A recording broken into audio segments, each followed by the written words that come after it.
보면 시작부터 좀 분위기가 좋지 않은 것 같습니다. 예수님께서 제자들에게 마음에 근심하지 말라 이렇게 말씀하고 있기 때문이지요. 걱정하지 말라는 이야기를 하는데 참 무엇이 그렇게 걱정스러운 것일까? 우리가 궁금한 마음이 들게 됩니다. 이것을 알기 위해서는 본문과 연결되어 있는 13장으로 우리가 거슬러 올라가 보면 훨씬 이해가 쉬울 것 같습니다. 13장은 우리가 잘 알고 있는 마지막 만찬, 예수님께서 십자가에 오르시기 전 제자들과 마지막으로 식사를 나누시는 장면이 묘사되어 있는 장입니다. 예수님은 이때 제자들의 발을 아주 정성스럽게 다 닦아주셨습니다. 그리고 나서 매우 괴로워하시는 표정을 지으면서 제자들에게 말씀을 하십니다. 이제 좀 있으면 너희들 중 하나가 나를 배반하여 저 유대 당국에 팔아 넘길 것이다 라고 말씀을 해주셨어요. 그리고 내가 이제 곧 떠난다. 그리고 내가 떠나는 곳으로 너희들은 결코 따라올 수가 없다. 이렇게 말씀을 해주십니다. 그러자 예수님의 충성스러운 제자인 베드로가 이렇게 이야기를 합니다. 제가 끝까지 목숨을 걸고 주님을 따르겠습니다. 그러자 예수님은 이렇게 말씀을 해주시죠. 너도 나를 배반할 거야. 3번이나 부인할 것을 그에게 말씀해 주셨습니다. 제자들을 사랑으로 돌보시고 또 가르치시고 또 그 무리를 이끌으셨던 예수님께서 갑작스럽게 떠난다는 말씀을 하시고 더욱이 자신들 중 하나가 예수님을 배반하여서 유대 당국에 팔아넘길 것이라는 얘기를 듣자 이들은 매우 혼란스러웠습니다. 오늘 본문 시작에서 예수님께서 말씀하신 근심하지 말라라는 단어는 헬라어 원어로 보게 되면 혼란스러워하다라는 말에 더 가깝습니다. 혼란스러울 만한 이야기를 예수님께서 하신 것이죠. 더욱이 제자 중에서 가장 믿음직한 맏형인 베드로마저 곧 예수님을 배반하고 3번이나 부인할 것이다 라는 예수님의 말씀에 이들은 더 큰 혼란에 빠지게 된 것이죠. 이제 우리는 어떻게 해야 되나? 지금까지 예수님을 따라다니던 우리 이 제자 공동체는 다 흩어지는 것인가? 이게 청천벽력 무슨 소리인가? 이들은 생각했던 것입니다. 예수님께서는 이렇게 혼란에 빠져 당황한 제자들에게 혼란스러워할 것 없다, 두려워할 것 없다 말씀을 하시면서 하나님을 믿는 것처럼 나를 믿으라 이렇게 말씀해 주셨습니다. 여러분 우리가 혼란스럽고 두려운 일이 있을 때 우리는 하나님을 믿어야 할 줄로 믿습니다. 하나님께서 우리의 인생을 붙들고 있기 때문이죠. 왜 믿어야 하는지 그리고 근거가 무엇인지 우리가 기도하고 또 말씀을 깊이 묵상하다 보면 떠오를 수도 있습니다. 그러나 근거가 무엇이든 우리는 두려움이 생기는 상황 속에서 나와 내 삶을 붙드시는 하나님을 먼저 신뢰할 줄 알아야 한다는 것이죠. 하나님께 대한 신뢰만이 두려워서 요동치는 우리의 마음, 또 불안한 마음을 잠재우고 세상을 똑바로 살아갈 수가 있기 때문입니다. 자, 이제 예수님께서 제자들을 떠나야 하는 상황에 이들이 동요되지 말아야 할, 흔들리지 말아야 할, 근심하지 말아야 할 이유를 오늘 이야기해 주십니다. 2절, 3절이죠. 그 근거가 이렇습니다. 내 아버지 집에 거할 곳이 많다. 내가 이제 떠나지만 그것은 아버지 집에 너희를 위한 거처를 마련하러 가는 것이다. 그리고 그 거처가 예비가 되면 내가 다시 와서 너희를 그곳에 머물게 하겠다. 그것이 너희가 근심하지 말아야 할 이유다. 이렇게 말씀해 주시는 거예요. 여러분, 이 말씀 언제 자주 인용됩니까? 장례 때 주로 많이 사용되죠. 저도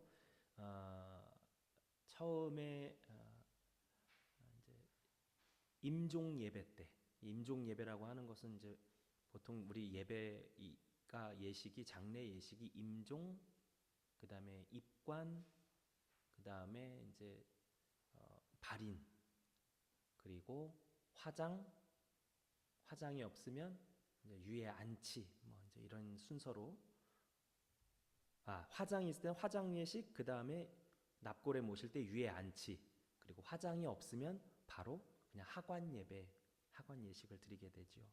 근데 이제 주로 처음에 임종하셨을 때 또는 임종을 앞두어서 중환자실에 목사님 예배를 좀 드려주십시오라고 할 때 먼저 가서 읽는 가장 첫 말씀이 이 본문입니다. 제가 주로 읽는 말씀이죠.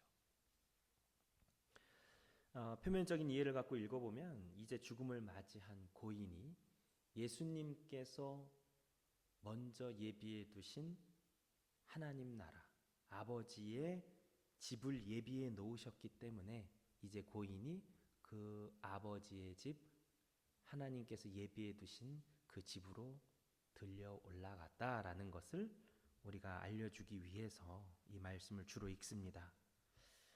그러나 우리는 이 본문을 조금 오늘은 다르게 이해할 필요가 있습니다. 왜냐하면 이 14장 1절로부터의 말씀이 바로 전장인 13장의 내용과 연결이 되어 있다는 것이고요. 또 한 가지는 우리가 요한복음이 갖는 전체적인 맥락이라는 것이 있습니다.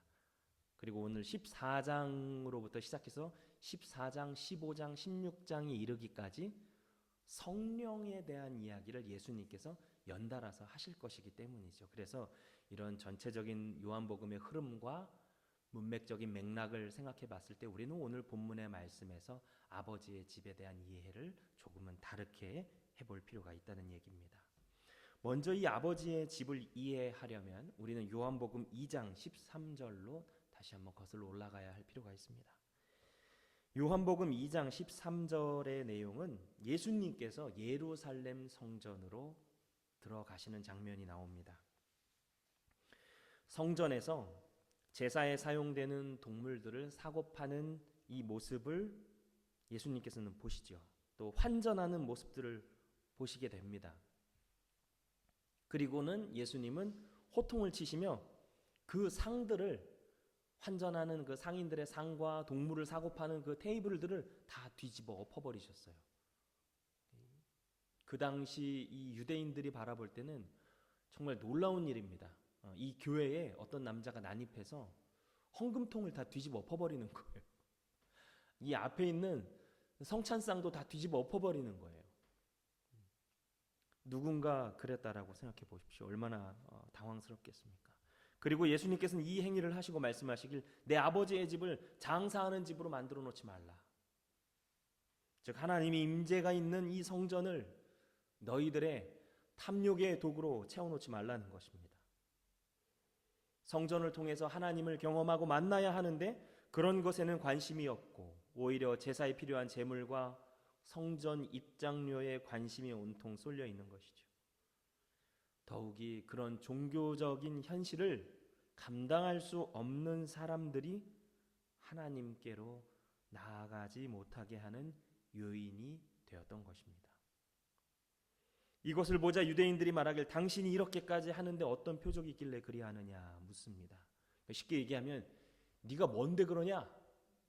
무슨 이유로 무슨 권위를 가지고 어떤 명분을 가지고 네가 이런 짓거리를 하고 있느냐 말씀하는 거죠. 그러자 예수님께서는 이렇게 응수합니다. 성전으로 헐라 내가 사흘 만에 다시 세울 것이다. 예수님께서 3일 만에 부활하실 자신을 두고 이야기를 하시는 것입니다. 네가 뭔데 그러냐? 내가 성전이다. 이 말씀입니다. 이제 우리가 오늘 본문의 실마리가 조금씩 잡혀갑니다. 예수님께서는 성전을 아버지의 집으로 칭하셨지요. 그리고 이 성전이 곧 예수님이다라는 말씀을 하십니다. 예수님이 그러면 곧 아버지의 집이 되시는 거죠. 자, 예수님은 성전이라는 것을 인간과 하나님이 만나는 어떤 장소 또는 어떤 매개체로 말씀을 하시는 거예요. 예루살렘 성전만이 아니라 아버지의 집은 예루살렘 성전을 두고 말씀하셨는데 저 성전이 바로 나임을 이야기하셨어요. 그러면 이 성전이라는 것은 인간과 하나님이 만나는 어떤 장소를 뛰어넘어서 어떤 매개체를 이야기하고 있는 겁니다. 결국 아버지의 집은 예수 그리스도를 통해 얻게 된 하나님과의 친밀한 관계를 이야기하는 것을 우리가 이해해야 된다는 것이죠. 그래서 주님은 가서 거처를 예비하고 다시 와서 너희를 거기에 있게 하겠다. 자신의 죽음으로, 내가 간다는 얘기는 죽으러 간다는 얘기잖아요.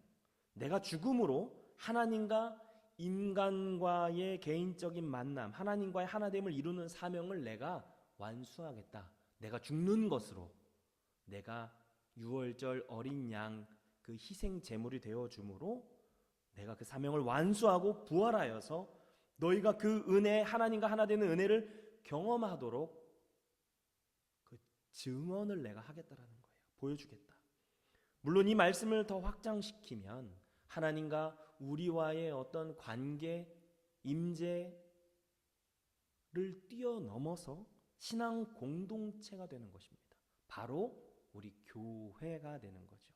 그래서 교회는 이 예배당이 교회가 되는 것이 아니라 예수 그리스도를 주로 고백하는, 그래서 그 공동체 가운데 기도하는 가운데 우리에게 임하시는 하나님이 심을 믿는 그 무리가 바로 교회가 되는 것입니다. 이 말씀을 하시자 제자 도마가 이렇게 이야기를 합니다. 주께서 어디로 가시는지 우리가 알지도 못하고 그 길도 모릅니다. 도마는 참 안타까워요. 이렇게 번번이 좀 이해를 잘 못하는, 또는 좀 뭔가 좀 이렇게 엇나가는 인물로 자꾸 나오는 것 같습니다. 표면적인 의미로 이제 받아들이게 된 것이죠. 그러자 주님께서 이렇게 말씀해 주십니다. 내가 길이요 진리요 생명이니 나를 말미암지 않고서는 아버지께로 올 자가 없다. 주님은 하나님과 인간 사이의 관계를 위해 요구되어졌던 모든 종교적 조건, 그 조건이 무엇이 있습니까? 이 유대 종교에서는 하나님과 인간 사이의 관계를 위해 요구되는 조건은 바로 제사 제도죠. 성전에 들어가야만 하는 것이고, 그 다음에 하나님의 율법, 그리고 장로들의 전통을 지키는 것으로 하나님과의 관계성을 확인했습니다. 그러나 이제는 그런 조건을 예수 그리스도께서 죽으심으로 대신하신 거예요. 상징적인 사건이죠.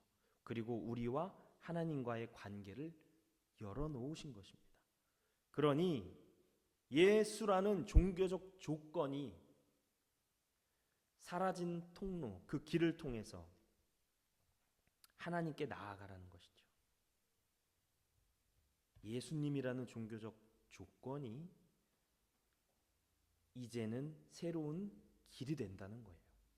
내가 이뤘으니 그저 그걸 믿어라. 너희가 하나님과 하나됨이라는 사실이 진리이고 너희가 하나님과 하나됨이라는 것이 너희에게 생명이 된다라는 것을 이야기하는 것입니다. 하나님과 너희가 하나 되었다는 것을 내가 이루었다라는 것을 믿으라는 것입니다. 여러분, 우리는 세상을 살면서 내가 얼마나 신앙적인 삶을 사느냐에 따라 하나님의 은혜를 누리기에 합당할까? 또는 하나님의 은혜를 누리기에 자격미달일까를 생각할 때가 있습니다. 저도 그런 생각을 종종 할 때가 있죠.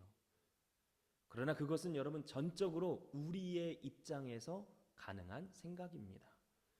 예수님께서는 이미 한 번의 죽으심으로 그 모든 조건, 은혜를 받을 조건, 하나님이 합당하다라고 여겨주실 만한 모든 조건을 다 무력화시켜 버리셨어요. 없애버리셨습니다. 그 사건으로 이미 하나님과 우리의 관계가 열려졌습니다. 그리고 그것을 알고 받아들이는 자에게는 성령께서 내주하신다는 것이죠.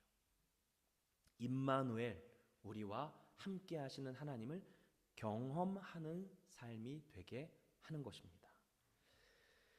그러니 온갖 종교적인 언어들로 우리의 성숙하지 못한 신앙 또는 인격, 습성 또는 신앙적인 열심을 공격하고 또는 그것을 빌미로 나무라는 이야기들,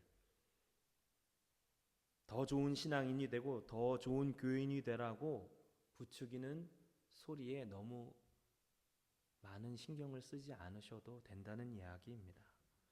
이미 주님께서 죽으심으로 이루신 은혜를 받아 누리면 되는 것이죠. 또 이렇게 얘기하면 그럼 막 살아도 되냐? 막 살고 믿어도 되냐? 다른 차원이죠. 죽을 만큼 사랑해라고 얘기했더니 그럼 죽어봐라고 이야기하는 거하고 똑같은 얘기입니다. 물론 우리가 성숙하고 변화되는 것은 매우 중요한 신앙의 주제입니다. 그러나 변화와 성숙은 우리에게 조건 없이 찾아오시는 하나님을 받아들이는 일, 그리고 부족하고 미숙한 나를 인정하고 그런 나를 받아주시는 주님을 인정하는 데서부터 시작하는 것입니다.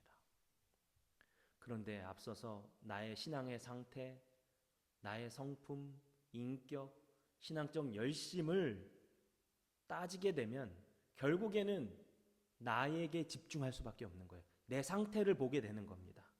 그러다 보면 우리는 열등감 속에서 끝없이 자신을 채찍질할 뿐이죠. 거기엔 여러분 어떤 평안도 없습니다. 채찍질하는 신앙은 오직 하나님의 진노가 두려울 뿐이죠. 그러나 예수님은 그와 같은 모든 신앙의 조건을 다 상쇄시키셨습니다. 자신의 죽음으로 상쇄시켜 버리셨어요. 오직 그 은혜를 이루시는 주님의 말씀만이 진리이고 그 주님이 이루신 희생만이 우리를 생명으로 이끄시는 길이 되는 줄로 믿습니다. 이런 말씀을 하시자 이번에 빌립이 또 도마처럼 엉뚱한 요청을 하게 됩니다. 빌립이 이르되 주여 아버지를 우리에게 보여 주옵소서. 그러면 족하겠나이다. 빌립은 예수님께서 가시면서 아버지께로 인도하겠다라고 하니 하나님을 보여달라는 겁니다. 그러자 주님께서는 이렇게 말씀하십니다. 아버지와 내가 하나다. 나를 봤으면 아버지를 본 것인데 뭘 더 보여달라느냐. 아버지는 내 안에 계시고 나는 이미 아버지 안에 있는 것이다. 이렇게 말씀을 하시는 것이죠. 여러분, 예수님께서는 하나님의 본체이십니다. 다만 외형적으로 동등됨을 취할 것으로 여기지 않으신 것이죠. 예수님과 하나님은 하나인 것입니다. 그리고 이제 자신이 죽음이라는 과정을 통해서 우리도 예수님같이 하나님과 하나 되게 하려는 것입니다. 그것을 우리에게 계속해서 알게 하려는 거예요. 그러나 이것을 계속 설명해도 이해하지 못하니 예수님께서는 다시 말씀해 주십니다. 내가 그동안 행해왔던 일 그리고 앞으로 행할 그 일로 나를 믿으라는 것입니다. 그 말을 믿으라는 것입니다. 지난날의 기적과 앞으로 올 부활을 이야기하는 것이죠. 그것을 믿으라는 거예요. 이제 곧 주님은 잡혀가시는데 참 마지막까지 제자들이 이해 못하고 동문서답하는 모습이 참 답답합니다. 여러분, 제자들의 이런 모습이 마치 오늘날 우리 신앙인의 모습과도 같습니다. 내가 너희와 함께 하겠다라고 말씀하시는데 우리는 계속 찾지요. 주님 어디 계십니까? 두렵습니다. 불안합니다. 힘이 듭니다. 우리에게 임하여 달라고 늘 요청하시죠. 그러나 깊은 임재 속에 들어가 보면 알게 될 것입니다. 이미 계셨습니다라는 것을 알게 되는 거죠. 여러분, 인생은 참 불안합니다. 정해진 룰이 없죠. 언제 예상치 못한 사건, 사고가 일어날지 모릅니다. 뉴스를 보면 더더욱 우리를 깜짝깜짝 놀라게 하는 소식들은 우리가 정말 예상하지 못한 곳에서 터져 나오기 때문에 더 그렇게 놀라는 것 같습니다. 자연 역시 예측할 수가 없습니다. 언제 어느 때 우리에게 수많은 정말 푸근한 품이 되어지는 것 같지만 언제 어느 때 우리를 공격하고 들어올지 모르는 것이죠.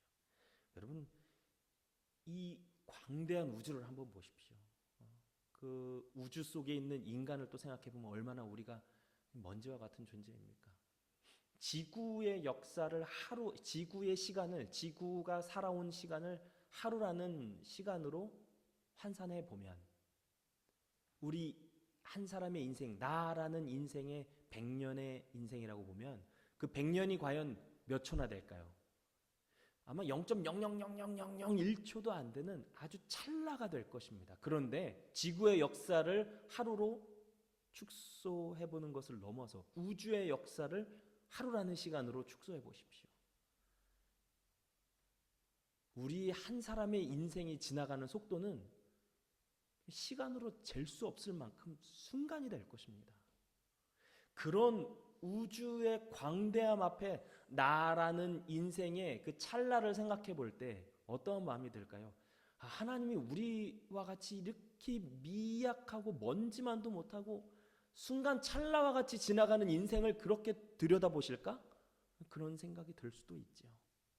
요즘 전쟁의 소식들을 들어보면 회의실 한 구석에서 아무도 모르게 자신들의 유불리에 따라서 쉽게 서류의 도장 하나로 수백 명, 수천 명을 도륙하는 것을 볼 수 있습니다. 이런 세상 앞에서 우리는 그저 막연한 불안과 두려움을 갖고 사는 건 어찌 보면 당연한지도 모릅니다. 그런 세상 속에서 우리가 확실히 붙들고 위로받을 수 있는 것은 천지의 창조주이신 하나님이 우리와 함께 하신다는 사실입니다. 그러나 안타깝게도 우리는 하나님을 함께하는 존재, 우리 속에서 연합된 존재라는 것을 잘 믿지 못합니다. 그래서 오늘 본문의 빌립도 그 증거를 보여달라고 요청을 하는 것입니다.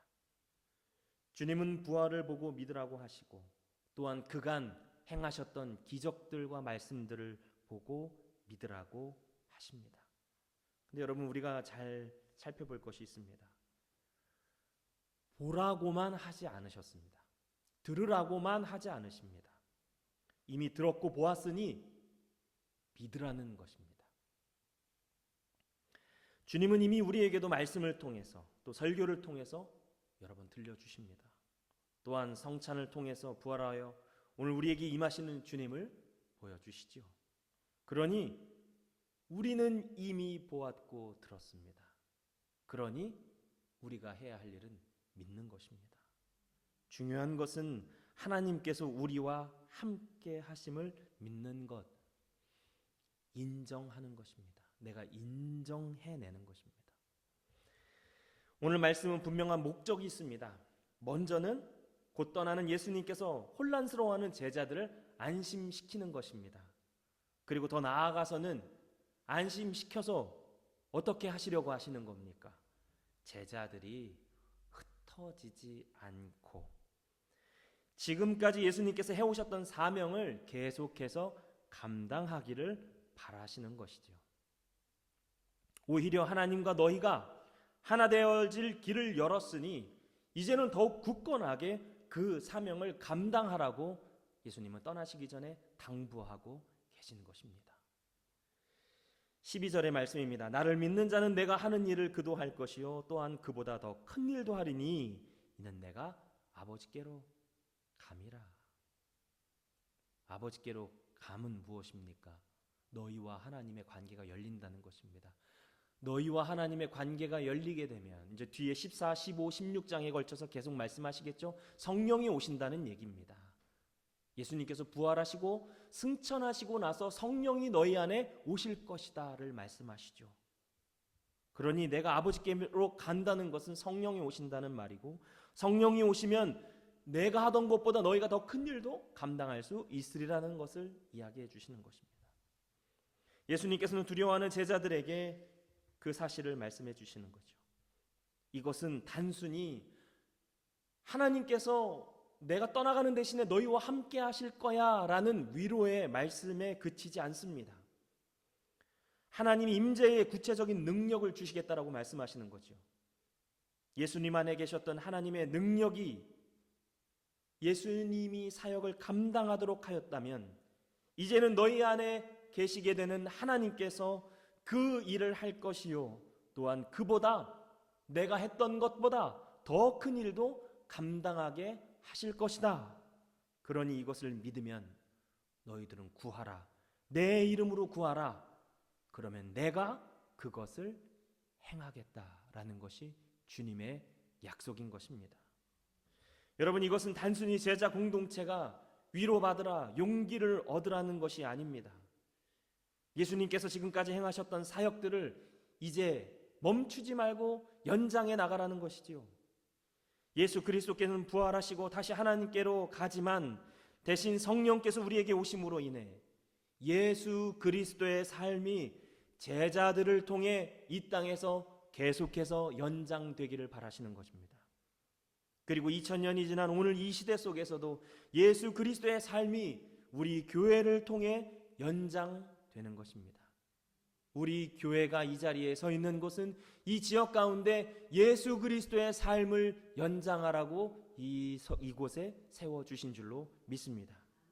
그러니 예수 그리스도의 삶을 이곳에서 펼쳐 보이겠으니 너희는 내 이름으로 구하라. 내 이름으로 구하면 내가 그 일들을 행할 것이다 라고 우리에게 확언하고 계신 것입니다.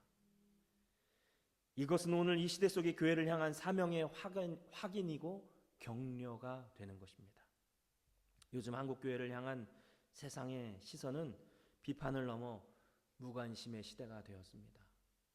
단순히 어떤 특정 교회들의 부조리함 또는 유명한 목회자들의 비윤리적 행태 때문만은 아닙니다. 그것도 하나의 이유가 될 수 있지만 사실은 시대적인 변화, 경제적인 변화, 가치관의 변화, 여러 가지 상황들이 복합적인 것이지요. 그러나 이 수많은 원인들을 다 따져가면서 우리가 어떻게 뜯어고치겠습니까? 그럼에도 불구하고 이 교회가 다시 이 시대 속에서 사명의 꽃을 피울 수 있는 길은 아주 간단합니다. 예수님의 삶을 오늘 여기에서 우리가 재현하는 것입니다. 각 교회가 그러기를 소원하고 기도하는 것입니다. 주님께서 이루시고자 했던 것 이야기를 전하시는 것이죠. 그리고 필요한 능력을 구하고 그것을 통해 우리가 전하는 이야기의 진실성과 중대함을 보여주는 것입니다. 그리고 그 일을 위해 주님의 이름으로 구하게 될 때 주님께서 행하셨던 수많은 능력을 이 교회 위에 그리고 우리 각 개인에게 부어주시겠다는 것입니다. 또한 주님의 삶을 오늘 이 시대 속에서 살아내는 것은 복음을 전하되 이웃을 사랑하라는 것이죠. 겸손하게 또 친절하게 그 일을 감당하는 것입니다. 그리스도의 삶을 재현하는 일은 우리 삶에 대한 집착을 내려놓을 때 가능한 일입니다. 우리가 우리의 삶에 너무 많은 관심과 에너지를 쏟으면 결코 그리스도의 삶을 재현하는 것은 쉽지 않을 것입니다. 우리 삶을 향한 집중과 관심의 비중을 낮추고 이웃을 향해 조금 더 여유 있게, 느긋하게, 친절하게 사랑할 수 있을 것입니다. 그런 삶을 위해 기도할 때 주님은 얼마든지 우리가 그런 사랑의 마음, 온유의 마음, 겸손한 마음으로 이웃을 바라보고 친절을 베풀며 저들의 고통에 참여할 수 있는 능력을 주신다는 것이죠. 오늘 우리가 함께 부른 찬송 366장의 내용이 그렇습니다. 주님, 귀를 열어주십시오. 차가운 내 마음을 녹여주십시오. 내 마음에 기쁨을 허락해 주십시오. 여러분, 하나님께 구할 때 우리가 그 능력들을 허락해 주신다는 것은 단순히 물질을 주신다는 것 또는 어떤 외형적인 것만을 주신다는 것이 아닙니다. 그럴 수 있는 우리 마음의 여유도 주신다는 것이고 그럴 수 있는 마음의 용기와 결단도 할 수 있도록 성령께서 우리를 돕는다는 사실입니다. 어떤 것이든 구하는 것을 우리에게 주실 수 있습니다. 그러니 여러분, 하나님이 우리에게 조건 없이 열려져 계신 것을, 우리에게 임마누엘의 하나님이 되어 오심을 알게 하는 그 일을 세상에 나아가 감당하실 수 있기를 바랍니다. 그리고 오늘 여기에 예수 그리스도의 삶을 재현하게 될 것입니다. 그 삶이 재현될 때에 주님께서 행하셨던 많은 은혜와 능력들이 한국교회 그리고 우리 교회 가운데 충만하게 주어질 줄로 믿습니다. 그 은혜를 기대하며 한 주간도 믿음의 삶을 살아가는 저와 여러분이 되기를 간절히 소원합니다.